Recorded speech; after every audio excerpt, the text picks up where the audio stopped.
Hello everyone. Let's do that again. Hello everyone. Welcome back. Over the past few weeks we've been talking about buying survival gear and spreading your purchases out and doing an assortment of gear. We did food, then we did like canned goods, soups, and we did like some miscellaneous gear with some ammunition, LED flashlights, lithium batteries. Today we're talking about just some fishing gear, propane, first aid kits. Is that a lot of springtime's here. Springtime is just about here. People are going to be going on the lakes, going fishing, rivers, streams, wherever you go fishing at. It's just about that time again. This is also the time that a lot of stores get their fishing supplies in, so it's a good time to stock up. Now, fishing supplies are often overlooked by survivalists, that they tend to focus more on ammunition for hunting, canned goods, freeze-dried foods, but the topic of fishing is I think it's often underrated, often overlooked. I start out with this Coleman first aid kit. Walmart had this on sale the other day. It had been sitting on the shelf for a long time. It had dust on the top of it. They had it, I think, like 15% off. It was only like $12, $12 or $13, $10, something like that. So I snatched that up. This is going in our camping box. You got propane fuel. You can almost never, if you have a couple of propane stoves, you can almost never go wrong with propane fuel like this. Buy it, put it on a shelf. It's good for almost forever. Just make sure it doesn't get wet or the bottles get wet and start rusting. Is that you can take these, store them in your bug out location. They'll be good for just about forever. Hooks. Is that I like to buy my hooks in these little assortment cases. Sometimes I'll buy individual hooks, like one certain size in a package. Like these weights right here that I use for catfishing. Is that I'll tie a loop. I don't know the technical name for it, but then I'll just throw it. It sits on the bank of the river. I'll just throw them out there and reel some catfish. Y'all probably saw this in action, saw these weights in action on our 3-day camping trip on the Angelina River video a couple of months ago. Here we have just some simple weights for like perch fishing. I've also got some more weights for doing bass fishing. Here we have some artificial lures from Dave's Great Outdoors. Their website is thefishingshack.com. Nice little assortment.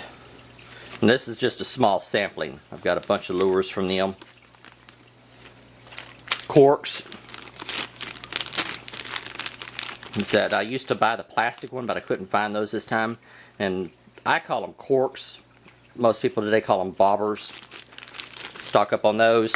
And here we have, I absolutely love to stockpile fishing line. As long as you keep it out of the sunlight, keep it dry, it'll last forever. This is 30-pound line. This is what I have on a big pin reel for catfishing. So I'll stand on the bank, throw it out there, and just let it sit. And 30-pound, most of my perch and bass fishing reels have got like 12, 15, 10 to 15-pound test on them. This is 30-pound for reeling in the bigger fish like cats.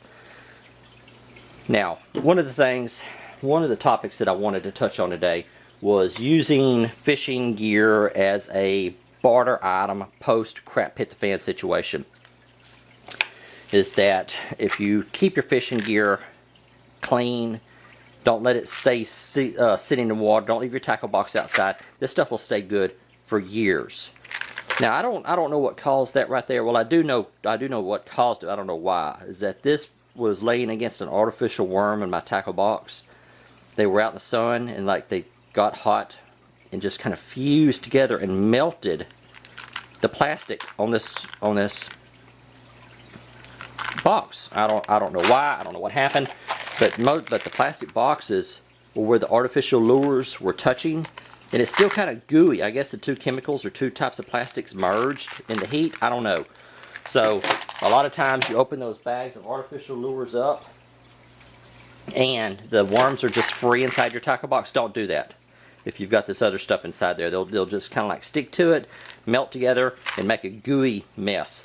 But anyway, back to the barter items. Is I like to consider fishing supplies as a resource and as a barter item. Like let's say some type of crap hit the fan situation happens. Is that I've got, what is this? It's like 300 yards or so, 400 yards. Hang on just a second, hang on.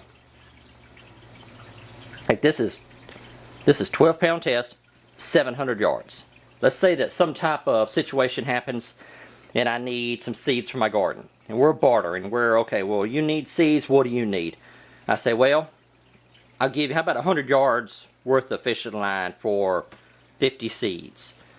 And I can pull off 100 yards of this, give it to the guy as barter, as trade for something that I need. I don't have to trade him the whole 700 yards because you're not going to use 700 yards at one time to restring a reel. You may use 100 yards or 75 yards or 125 yards of string to restring a reel. You're not going to use the whole 700.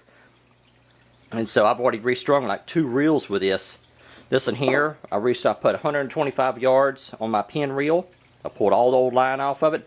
Look how much I have left. I probably have, I think this is like 400 or 500 yards. I've probably still got 300 to 400 yards left off of here. Makes excellent trade items. These aren't stainless steel hooks, but if you buy stainless steel hooks in packages, that if you leave them in the package, don't handle them to get your body oils on them, they'll last just about forever. So not only are you able to fish, provide food, you're also able to use fishing gear as barter items. But anyway, there you go, guys. That's some of the purchases. I've had these now for a while. I really can't count those. Had these for a while. Had these for a while. So there. I just use those for examples to talk about. So there. Some examples of more survival gear purchases that have been spread out, taking advantage of the seasonal things that the stores get in, like the fishing gear, fishing supplies, and adding those to my preps. Alright, I'll talk to y'all later.